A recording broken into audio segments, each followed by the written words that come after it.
Hello, and welcome to this session on managing anxiety. My name is Maria, and I'm a wellbeing coach, hypnotherapist, and fitness instructor. Today, I'm going to share some information around anxiety, including tools that you can use to help manage your experiences of it. So, what is anxiety? In short, anxiety is a natural response to stress, designed to keep us alert to potential dangers. It can be experienced in different ways, affecting our thoughts, emotions, and physical sensations. So you might feel restless, nervous, or fearful. Maybe your heart starts racing, you get butterflies in your stomach or sweaty palms. Or perhaps you hold tension in your body, such as in your shoulders, your neck, or your jaw. Or maybe you're overwhelmed by unhelpful thoughts and have difficulty concentrating. Anxiety can also manifest in gastrointestinal symptoms, such as stomach pain and nausea. But everyone's different, so it's worth understanding how you specifically experience anxiety to learn how to recognize and manage it. Our autonomic nervous system, which controls involuntary bodily functions like heart rate, breathing, and digestion, plays a key role in regulating anxiety. It balances between the sympathetic nervous system, responsible for the fight or flight response, and the parasympathetic nervous system, which promotes relaxation, digestion, and recovery. Throughout human evolution, our sympathetic nervous system helped our ancestors survive immediate threats such as predators. However, in modern life, the same fight or flight response is often triggered by non life threatening stressors, such as work pressures, financial worries, comparing ourselves to others on social media, or situations like public speaking. Now, when this mechanism is activated too frequently or intensely, it can lead to chronic anxiety, making it difficult to function optimally. In this state, your body continues to produce hormones such as cortisol and adrenaline, which can also contribute to physical health issues if it's constantly activated. However, anxiety is useful as it works as an internal alarm system. In moderation, it enhances our focus and problem solving whilst driving us to get things done, making it an essential tool for survival and personal growth. So, instead of seeing anxiety as an enemy, we can learn to manage it effectively using a holistic, tailored approach. In this session, I'll explore four key pillars of anxiety management: mindset, sleep, movement, and mindfulness. The first pillar of mindset is all about changing our relationship with our thoughts, as they play a significant role in how we experience anxiety. There are various approaches across conscious level and deeper techniques that can help shift our mindset, such as cognitive behavioral therapy, neurolinguistic programming, and hypnotherapy. With these in mind, here are 5 steps using your mindset to manage anxiety. So, step 1: identify triggers and unhelpful thoughts linked to your anxiety. Our thoughts can influence our feelings, so building this awareness is a crucial first step toward managing our mood. Anxiety inducing thoughts might fall under some common themes, so start to notice yours, such as catastrophizing, like, I'm going to fail this exam, so fearing the absolute worst, or shoulds and musts, like, I must pass or I shouldn't fail, which puts pressure on ourselves and can set up unrealistic expectations. Step 2: recognize that thoughts are not reality. So just because we think something doesn't mean it's true. Just like we're exposed to lots of information on the internet, including trolls' comments, it doesn't mean it's all factual. Appreciating our anxiety inducing thoughts are just thoughts can reduce their power over us. Next, step 3: create distance from your thoughts.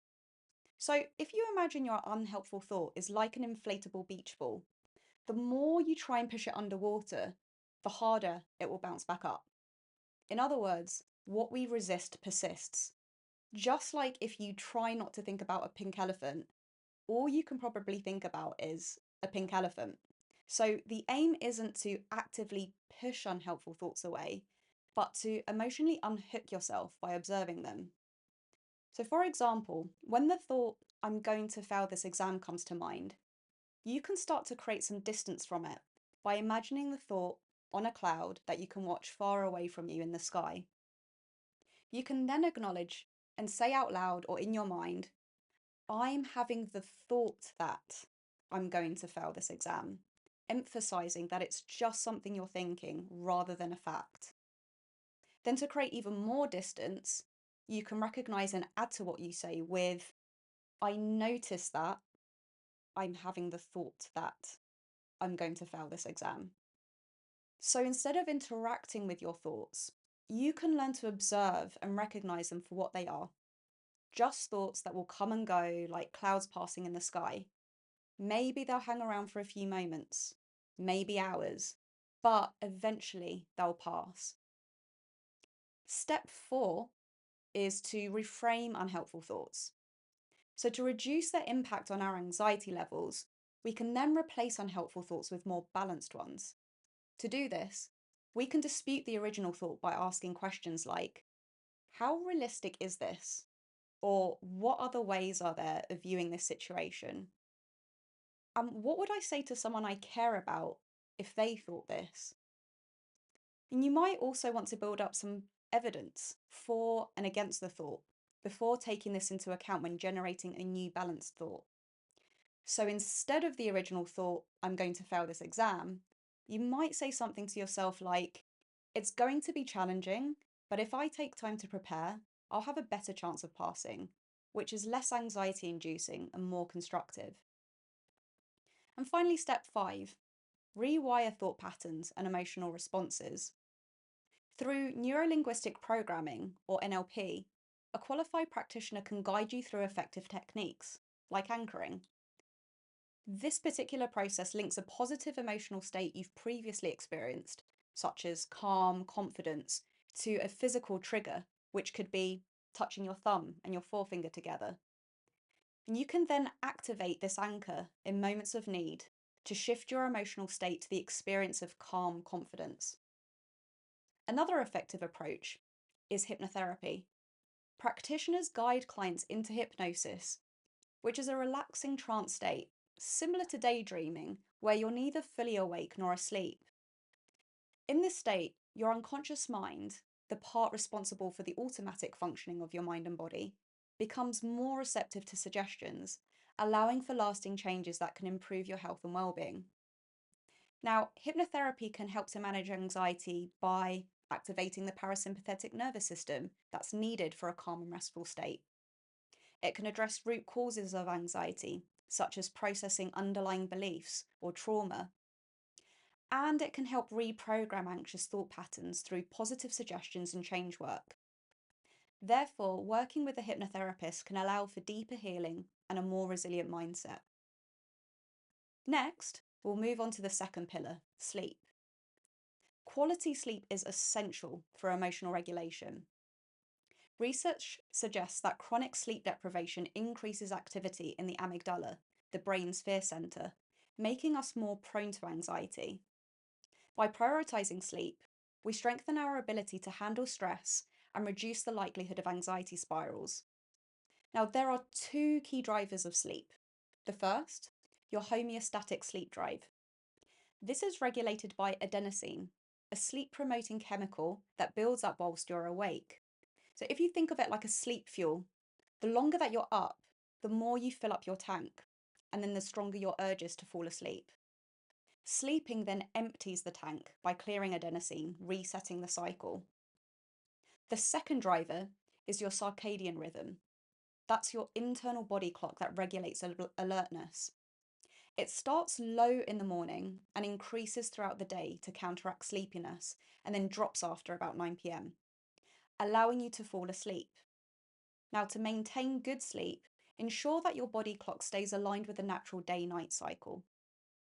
There are many ways we can improve our sleep hygiene, which is a term used to describe the healthy habits and environmental factors that promote quality sleep. So, bearing in mind our drivers of sleep, here are a few key principles you can put into place. Number 1, keep a consistent rising time every day. While sleeping in on the weekend may be tempting, it can leave your adenosine or sleep fuel tank unfilled by your usual bedtime, making it harder to fall asleep. Have you ever found it difficult to sleep on a Sunday night before work the next day. If you had a long lie-in that morning, this could be a factor, which can then feed into a loop of anxiety, stressing out that you can't sleep, worrying that you won't feel refreshed the next day, and impacting the quality and quantity of your sleep. And then this makes it harder to handle daily stresses, increasing anxiety about falling asleep the next night, and potentially triggering cycles like insomnia. Instead, you can create a start the day well routine, which begins at the same time every day of the week, signaling to your body that it's time to wake up. If you have trouble getting out of bed in the morning, you can always set an alarm, which you can place on the other side of the room so that you have to get up to switch it off rather than hitting that snooze button. Number two, just as creating a consistent morning routine can signal wakefulness, creating a wind down routine can tell our bodies that it's time to prepare for sleep. This can include limiting screen time, dimming the lights, and engaging in calming activities such as light stretching or reading a book. As part of this routine, taking a warm bath or shower about an hour before sleep can help cool the body quicker, which better prepares it for restful sleep. And you can also optimize your sleep environment by making sure that your bedroom's dark, cool, clutter-free, and quiet. To activate your parasympathetic nervous system before going to bed, you can spend a few minutes practicing deep diaphragmatic breathing. So, to avoid shallow breathing high up in your chest, relax your shoulders, breathe in and out through your nose, and imagine breathing in from the bottom up, allowing your belly to expand as you breathe in for a count of 4 and then exhale out for a count of 6 and repeat until you feel calmer. Or you could follow a PMR recording whilst lying in bed. PMR stands for Progressive Muscle Relaxation. As the name suggests, you're guided to tense up and then release muscle groups one by one, by the end leaving your whole body in a more relaxed state. It can also be great to listen to if you're feeling anxious at other points during the day.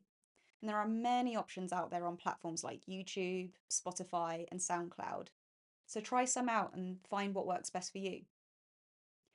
Other things to consider during the day include reducing stimulants such as nicotine and caffeine, which block adenosine receptors, increasing alertness and anxiety.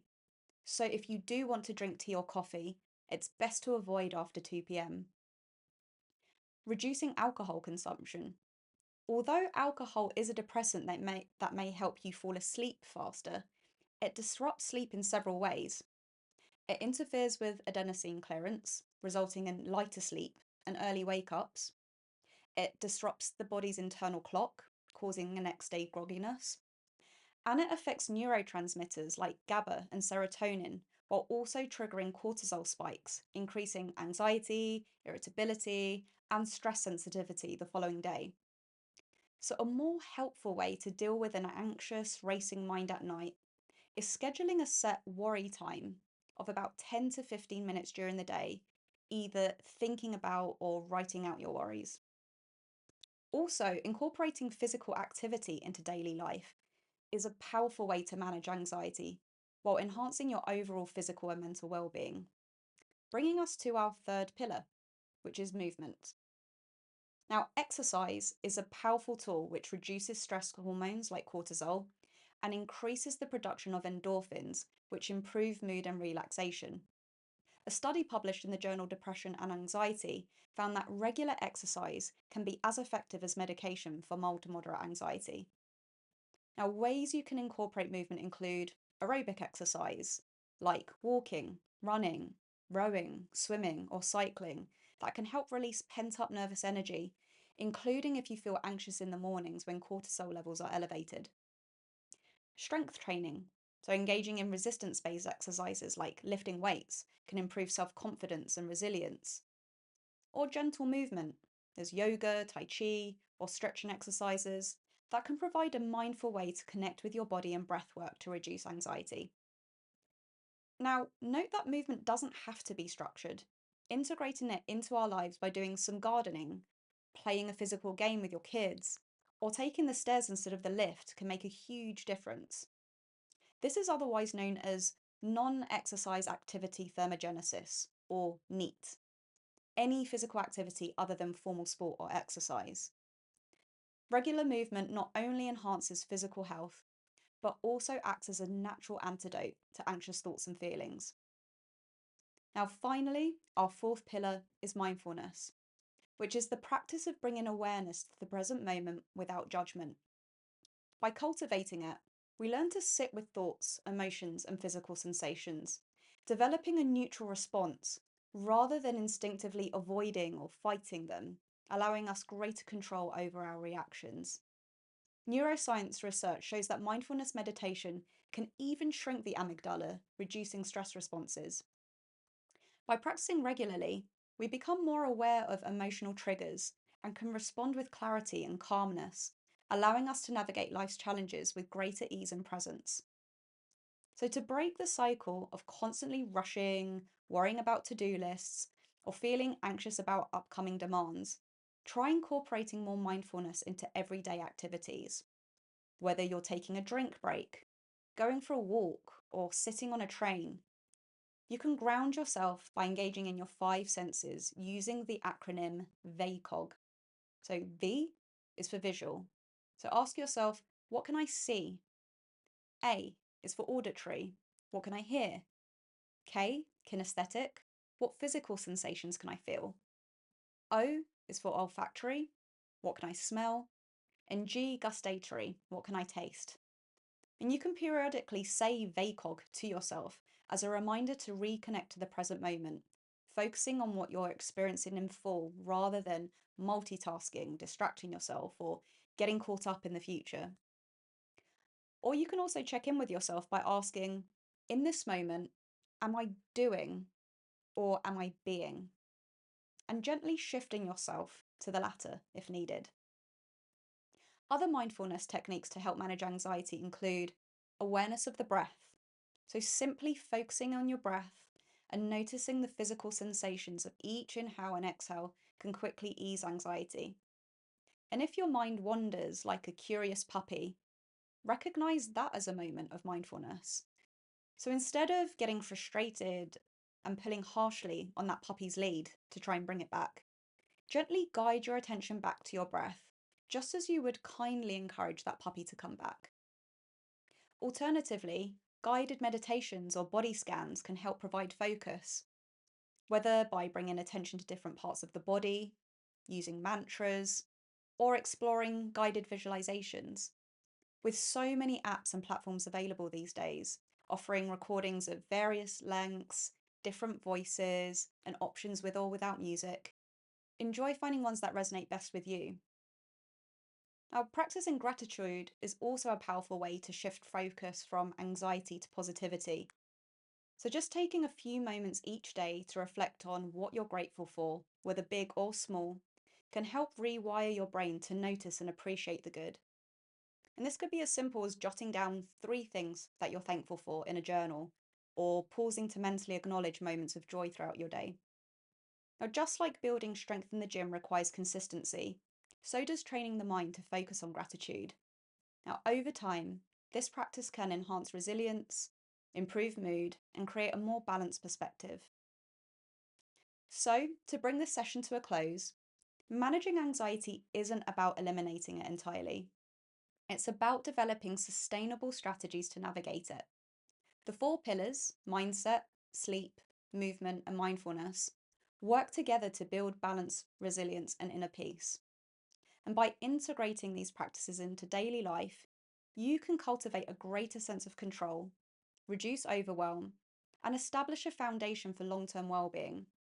Remember though, it's an ongoing process, but with the right tools, you can respond to challenges with more clarity and calm.